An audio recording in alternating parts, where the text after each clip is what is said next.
back again for midweek midlife Q&A. So I didn't know how long this was going to last. I'm actually a little surprised that I still keep getting great questions, and I really have gotten to the point where I'm looking forward to doing this every single week.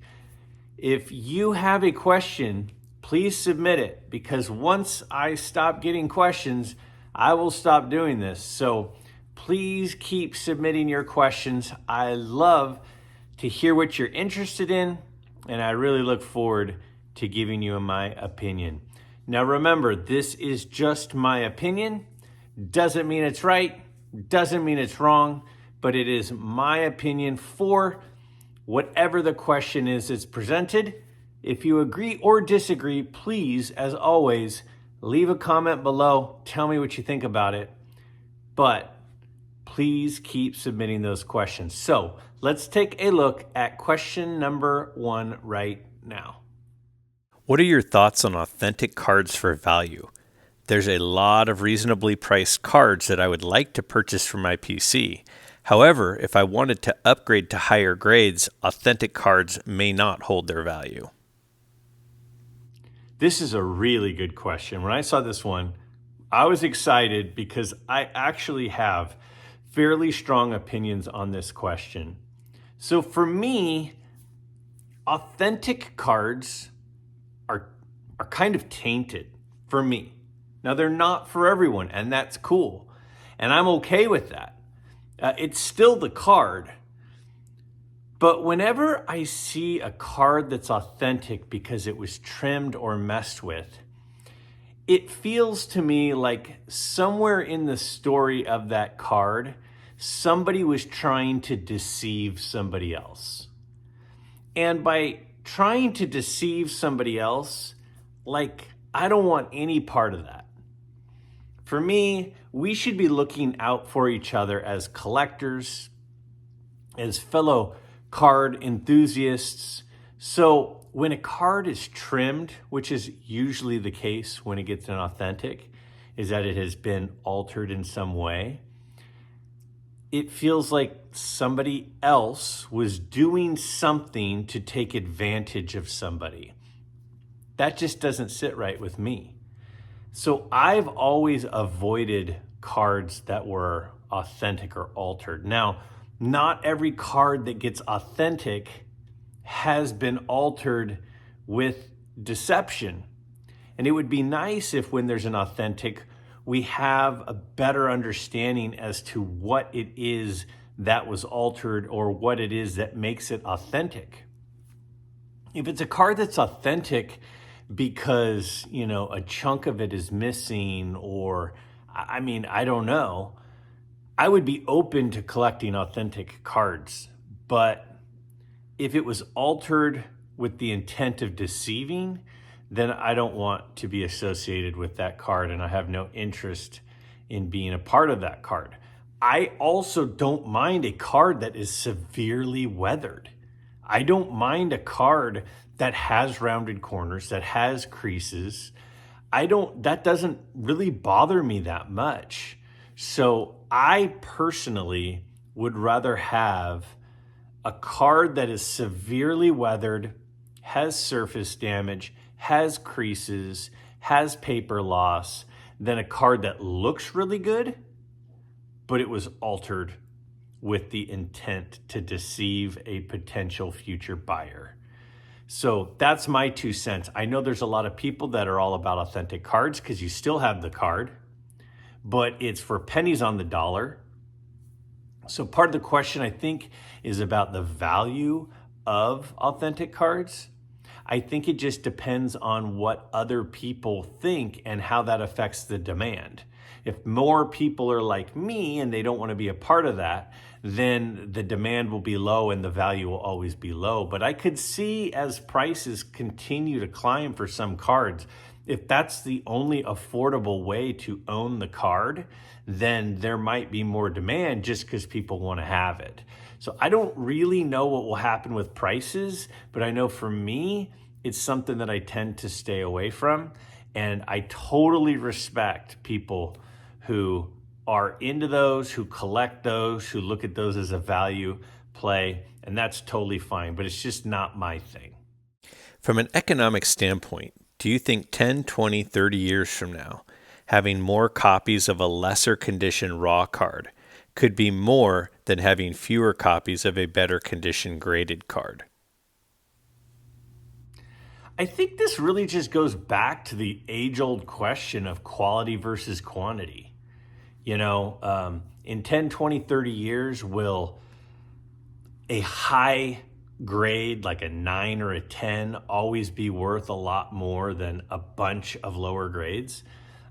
Part of the question that I didn't have room to fit in was a 78 Eddie Murray rookie card in a lower grade.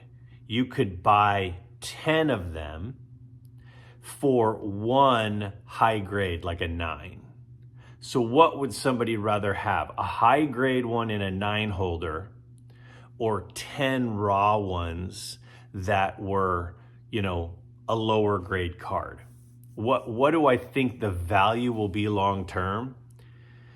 Well, for that particular card, because there's a pretty big supply of them, there is a big supply of low-end ones, which is why they're not worth a ton. There are not very many high-end ones. So for me, I would think that one high-end one will probably continue to be worth 10 kind of beater ones. That could change if the price of the high-end ones doesn't continue to appreciate at the same rate as a lower value one. There's a lot of things at play here, like, will we continue to grade cards even down to the lower end ones? I don't really know how that will play out, but the huge supply of the low end Eddie Murray, per the question, versus the very low supply of the high grade ones, I think the chances of the low supply high end grades appreciating more than the low end grades is probably more likely. So that would be my guess. If I were to choose between the two, I would probably choose the super high grade over the quantity of the lower grade. What baseball sets are the best to collect of the 50s, 60s, 70s, and 80s? And what is your favorite sets from these generations? So in talking about which sets are going to appreciate in value, I would say, they're going to be the iconic sets. They're going to be the sets where people can look at the set and go, oh yeah, I know that set. For example, in the 50s, it would be the 52 set, because it's very recognizable, the appeal of it, because of the most famous cards from it and the value of the famous cards from it. So in the 50s, I do believe that the 52 set is definitely the best investment potential. For the 60s, again, I say look for like the iconic set. To me, the iconic set in the 60s is a tough one. It might be, the Nolan Ryan set. It might be the Tom Seaver set. But I think it's probably the Pete Rose set, the 63 top set. The condition difficulty of that set and some of the iconic cards, you have the Pete Rose floating head rookie card. You also have a Willie Stargell floating head rookie card. You've got some big time cards in there. It's also still early enough in the decade that they're fairly early cards of the stars, like the Mantles and the Mays and the Koufax. And so I think the 63 set would probably be the best investment as far as appreciation is concerned for the 60s. For the 70s, I think it's the 71 set. The difficulty of the condition of the 71 set, I mean, they're only going to get more beat up over time. Just taking a 71 out of a sleeve and putting it into another sleeve is a huge risk. So I think the 71 set is the best investment option. For the 80s, investment wise, I mean, you could say the Ricky Henderson, set. I look for, again, the iconic set, the iconic cards. You could maybe make the argument that the best investment set would be like the 83 set. I mean, two of the best hitters really of all time had their rookie cards in the 83 top set in Wade Boggs and Tony Gwynn. So that's kind of an iconic set, but I would say it's more about the iconic recognizable sets. And then always I tend to lean toward the early part of the decade because they're older. And again, the older they are, the more likely that the condition has deteriorated. As far as my favorites, for the 50s, the 52 set's probably my favorite, but this is a cop-out. I love the 54, I love the 55, I love the 56. So I don't think that I would overwhelmingly say the 52 set, but I'd say the 52 set. In the 60s, I really like to look at the 64s. Really easy to see the centering on them. It's not as difficult as some years to find them in good condition. They're more affordable than some of the other years. Like the 63s are so unaffordable. The 64s, I just think they have a really clean look to them. I really like those. The 70s, I would probably say my favorite 70 set personally would be the 79 set. That's the year I was born. The only complete set that I have is the 1979 top set. So that would probably be my favorite. And then if we're talking my favorite set from the 80s, that one would be a little bit more difficult. There are some iconic rookies from 85. I'm a big Roger Clemens fan, so I like the 85 top set. I like the 84 set because of the Mattingly card, and there's a lot of good second-year cards in there. So as far as the look of the 85 set, my favorite, if I had to pick, I'd probably say the 84 top set. So those are probably my favorites. But yeah, it's really difficult to say I prefer this over this when there are a lot of good options, and there were a lot of good options in the 50s. But again, back to investing, collecting, appreciation, I think it's all about the iconic, recognizable set with the iconic, recognizable rookie cards in it. Those are the ones to focus on. The sets that don't really have any major rookie card, those sets are the ones that are most commonly overlooked. What should I do with my low-end common sports cards? Donate, look for a charitable organization, or Comp C? So I'm always going to encourage people to donate. I think there are so many of us that do not donate to organizations anymore. I think that is disappointing. I know in my own personal monthly budget, we have a certain chunk of money set aside to donate to charitable causes. I think that's an important thing, not just for society, but I think it is something positive for you as the giver.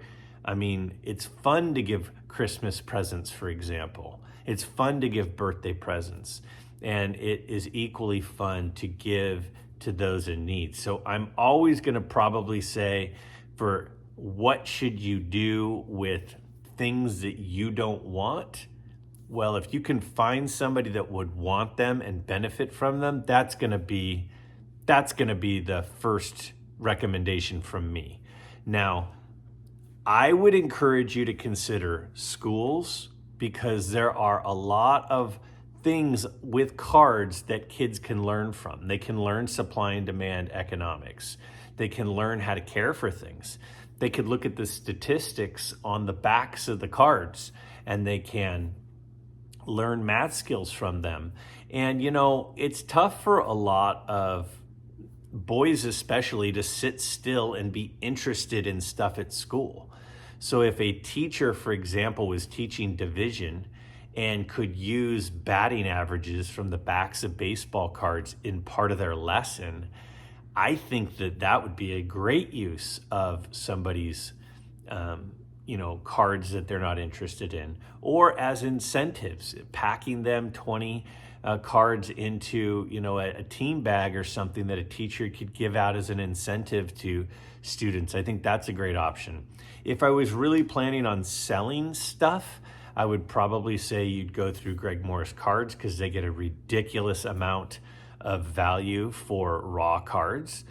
But you're talking about commons. It also depends on what year the commons are. If they're 50s or early 60s, then you could maybe do that. If they're late 80s and early 90s, I don't think that those are going to really sell. So those I would probably say it would be best to donate them.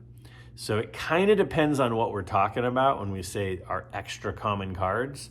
But I would say donate first, sell second if there is some value to be had, and going through somebody like Greg Morris cards, depending on what you've got, is probably the best way to maximize your value.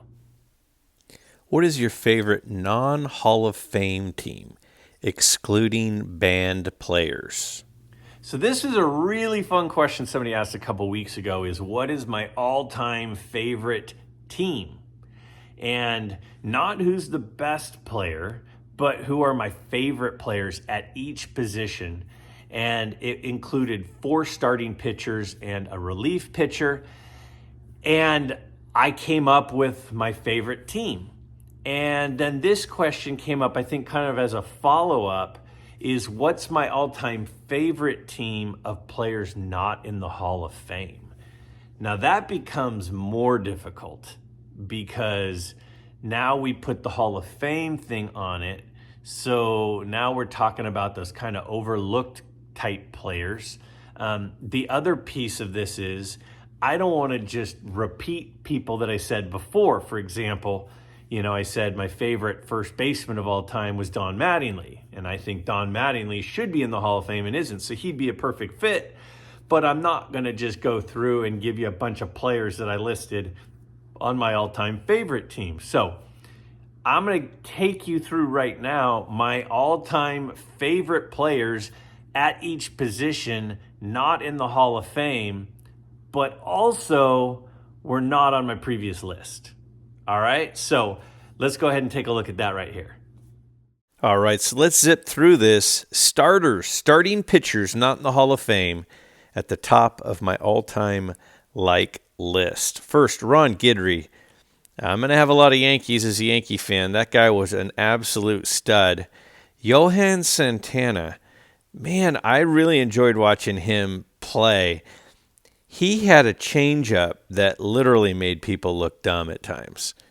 Barry Zito, his curveball would start behind you and break all the way across the plate. I really liked watching Barry Zito. That guy got a bad rap because of his big contract. And Cliff Lee is such a good guy. A great pitcher for a long time. And I just realized they're all left-handers. That's interesting. Tom Gordon as a reliever. Tom Gordon was just this little dude who had nasty, filthy stuff. And to me, he was a lot of fun to watch. My catcher has to be Thurman Munson. Should be in the Hall of Fame. Will be in the Hall of Fame someday. Great guy, great player. Lost his life early. Will Clark is my favorite first baseman, not named Don Mattingly, because I can't repeat people. But Will Clark was a grinder, and living in Northern California, I got to see him play a lot for the Giants, and just a great player and an absolute warrior. Second baseman, Willie Randolph, another Yankee, but also played at some other spots. Got a Willie Randolph autograph at one point. He's a super good guy. Omar Vizquel, so reliable defensively, unbelievable player. Almost has 3,000 hits. He should be in the Hall. Third base, I cheated. I'm going to have my one repeat. Greg Nettles, my namesake. So Greg Nettles is my third baseman. Again, I love defensive players, and the left side of that defense is awesome. Right field, I'm going Roger Maris. I mean, how could you not like Roger Maris? Again, a really good guy. If you look at this list, most of these guys are really solid people. Speaking of solid people, I'm putting Dale Murphy in left field, even though he's a right fielder. What a great guy. Never drank, never cussed, super cool guy, super good player, often overlooked. Dale Murphy is my left fielder. In center field, little known Brett Butler was a tiny guy, but had a huge glove, absolute stud on the base paths, would drag bunt for hits all the time, could literally change a game even though he was a tiny little guy. Loved watching him play. How about you? Who would be on your all-time favorite player list, not currently in the Hall of Fame? Leave that in the comments below.